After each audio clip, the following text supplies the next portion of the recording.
శ్రీమన్మహాభారతము 61వ రోజు. ఓం అస్మద్గురుభ్యో నమః.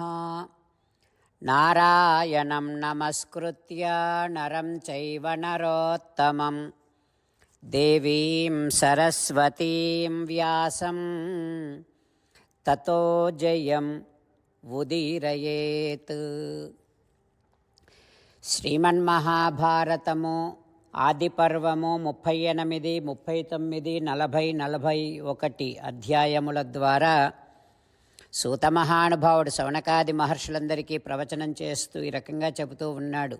ఓ మహర్షులారా, వాసుకి సర్పములందరితో మనమంతా కలిసి మన తండ్రి గారు కశ్యప ప్రజాపతి దగ్గరకు వెళ్ళి శాప విమోచనానికి, శాప ప్రతీకారానికి ఏదైనా ఉపాయం చెప్పమని ప్రార్థన చేద్దాం అని అనగానే ఏలాపుత్రుడు అనేటటువంటి సర్పము ఈ రకంగా అంటూ ఉన్నాడు. మనం భయపడుతున్నటువంటి ఈ జనమేజయుడు పాండవ వంశీయుడు, అతడి యజ్ఞం జరుగుతుంది. అయితే ఒక విషయం చెబుతాను, వినండి. మన తల్లి కద్రువ మనందరికీ శాపము ఇచ్చినప్పుడు నేను అమ్మ ఒడిలోనే ఉండి దేవతలకు బ్రహ్మకు జరిగినటువంటి సంభాషణను విన్నాను. దేవతలు బ్రహ్మను ఈ రకంగా అడుగుతూ ఉన్నారు, ఓ బ్రహ్మదేవా, మీ ముందు ఏ స్త్రీ అయినా తన సంతానానికి ఇంత కఠినంగా శాపం ఇచ్చిందా ఇంతకు ముందు? మీరు ఆ కద్రువ శాపాన్ని ఎందుకు అడ్డుకోలేదు? కారణమేమిటి అని అడగగానే బ్రహ్మ ఈ రకంగా అంటూ ఉన్నాడు, ఓ దేవతలారా, ఈ సర్పాలలో చాలా సర్పాలు క్రూరమైనటువంటివి, విషపూరితములైనటువంటివి. అందుకని ప్రజలకు హితము కోరుకునేటటువంటి వాడిని నేను కాబట్టి ఆ శాపాన్ని నేను నివారించలేదు. ఏ సర్పాలు విషపూరితములో వాటికి వినాశం జరుగుతుంది. జరత్కారుడు అనేటటువంటి ఋషికి ఆస్తికుడు అనే కొడుకు పుడతాడు. ఆ ఆస్తికుడు జనమేజయుడి యజ్ఞాన్ని నివారిస్తాడు, సర్పయాగాన్ని నివారిస్తాడు. అయితే ధర్మశ్రేష్ఠులైనటువంటి సర్పములు, నాగశ్రేష్ఠులు శాప విముక్తులు అవుతారు ఆ రకంగా ఆస్తికుని వలన అని దేవతలకు బ్రహ్మకు జరిగినటువంటి సంభాషణను నేను విన్నాను అని ఏలాపుత్రుడు సర్పాలన్నింటికి చెప్పాడు. సరే, ఓ మహర్షులారా, ఒకనాడు పరీక్షిత్తు అనేటటువంటి ఒక మహారాజు వేట కోసమని అడవికి వెళ్ళాడు. ఒక మృగం వెంట పడ్డాడు, కొట్టాడు. అది పారిపోతూనే పరీక్షిత్తును చాలా దూరం తీసుకొని వెళ్ళింది. అట్లా చాలా దూరము వెళ్ళటం వలన పరీక్షిత్తు అలసిపోయాడు. పరిశ్రాంతః పిపాసార్తః ఆససాద మునింవనే. దాహం వేసింది. ఆ వనంలో ఒక మహర్షిని చూశాడు. వెళ్ళి ఈ రకంగా అడిగాడు, ఓ బ్రాహ్మణోత్తమా, నేను అభిమన్యుని కుమారుడిని, నా పేరు పరీక్షిత్తు. ఈ అడవిలో ఒక మృగాన్ని కొట్టాను నేను, అది పారిపోయింది. మీరు ఆ మృగాన్ని చూశారా అని అడిగాడు. కానీ ఆ మహర్షి మౌనవ్రతంలో ఉండటం చేత సమాధానం చెప్పలేదు. పరీక్షిత్తుకు కోపం వచ్చింది. అక్కడే ఉన్నటువంటి ఒక చనిపోయిన సర్పాన్ని ఆ ముని కంఠానికి తగిలించాడు. ముని ఏమీ అనలేదు. రాజుకు కోపం తగ్గి చాలా బాధపడ్డాడు. ఇక రాజు నగరానికి వెళ్ళిపోయాడు. ముని కూడా రాజును క్షమించాడు. ఎందుకంటే పరీక్షిత్తు ధర్మపాలన చేస్తూ ఉండేటటువంటి ఒక మంచి రాజు కనుక. సరే, ఆ మునీంద్రునికి శృంగి అనే ఒక కుమారుడున్నాడు, మహాతేజస్శాలి. ఆ శృంగికి ఆయన మిత్రుడు కృశుడు అనేటటువంటి ఒక స్నేహితుడు శృంగికి తండ్రికి జరిగినటువంటి అవమానాన్ని గురించి చెప్పి శృంగిని బాగా రెచ్చగొట్టాడు. శృంగికి బాగా కోపం వచ్చింది. విషయమంతా తెలుసుకున్నాడు. వెంటనే మహాకోపముతో నీటిని చేతిలోనికి తీసుకొని, పరీక్షిత్తు ఈనాటి నుండి 7 రోజులలోగా తక్షకుని చేత కాటు వేయబడి యమపురికి వెళ్ళుగాక అని శపించాడు. ఆశ్రమానికి వెళ్ళి తండ్రిని కలుసుకొని పరీక్షిత్తును నేను శపించాను అని శృంగి చెప్పాడు. అప్పుడు ఆ శమీకముని కొడుకుతో ఈ రకంగా అంటూ ఉన్నాడు, ఓ కుమారా, నమే ప్రియం కృతం తాత, నువ్వు పరీక్షిత్తును శపించటం అనేటటువంటిది నాకు ఇష్టం లేదు. మనం ఆ రాజు పరిపాలనలో ఉన్నాం, అతనే మనకు రక్షణ కల్పిస్తున్నాడు. అట్లాంటి ధర్మప్రభువుకు శాపం ఇవ్వటం అనేటటువంటిది నాకు సంతోషాన్ని కలిగించదు. పుత్రా, ఇది క్షమించదగినటువంటి తప్పే. కుమారా, ఆ రాజే లేకపోతే మనం ధర్మాన్ని చక్కగా పాలించలేము. అందుకని మనం చేసేటటువంటి పుణ్యకర్మల అన్నింటిలోనూ రాజుకు కూడా భాగం ఉంటుంది.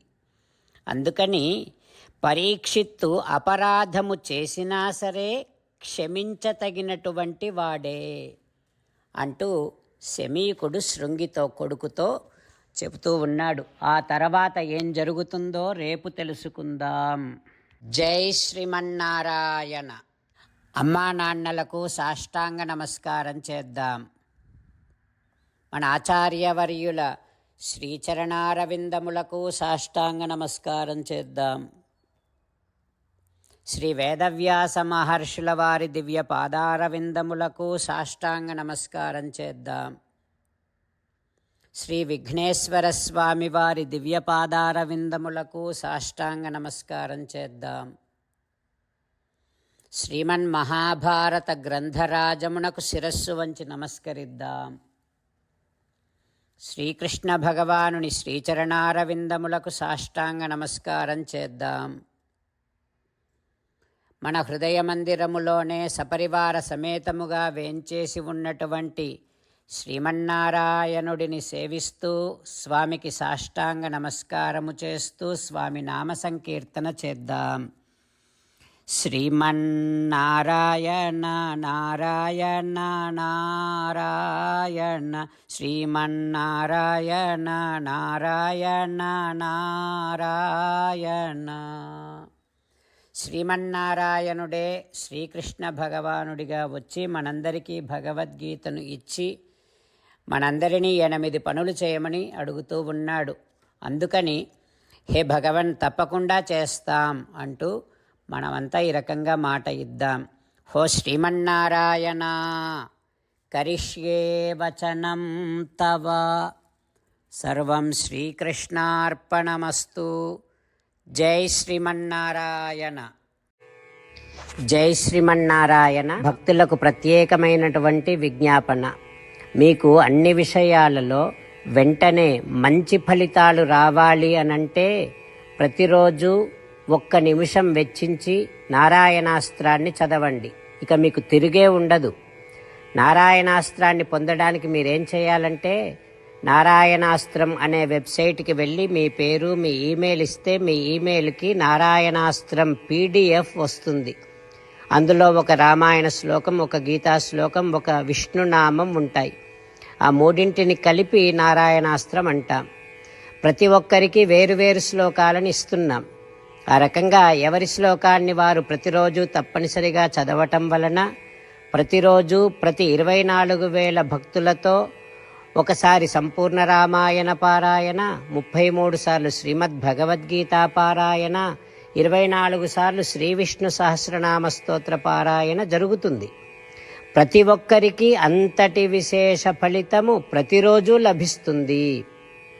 అందుకని మీరు, మీ కుటుంబ సభ్యులు అందరూ ఒక్కొక్కరు ఒక్కొక్క నారాయణాస్త్రాన్ని వెంటనే పొందండి.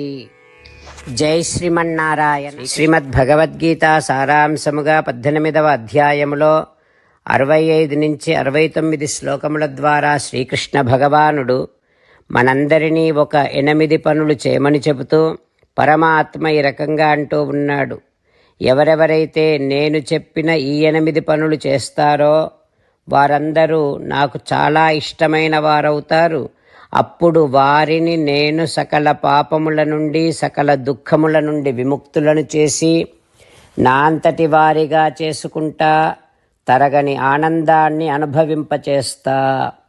నిజమే చెబుతున్నా, ప్రమాణము చేసి చెబుతున్నా అంటూ సాక్షాత్తుగా దేవదేవుడైన శ్రీమన్నారాయణుడైన శ్రీకృష్ణ భగవానుడే మనను ఈ 8 పనులు చేయమని చెబుతూ ఉన్నాడు కనుక, హో శ్రీమన్నారాయణ, కరిష్యే వచనం తవ, తప్పకుండా చేస్తా, నువ్వు చెప్పినట్టే చేస్తా అంటూ మనం ప్రతిరోజు దేవదేవుడైన శ్రీమన్నారాయణుడికి ఈ రకంగా మాట ఇద్దాం.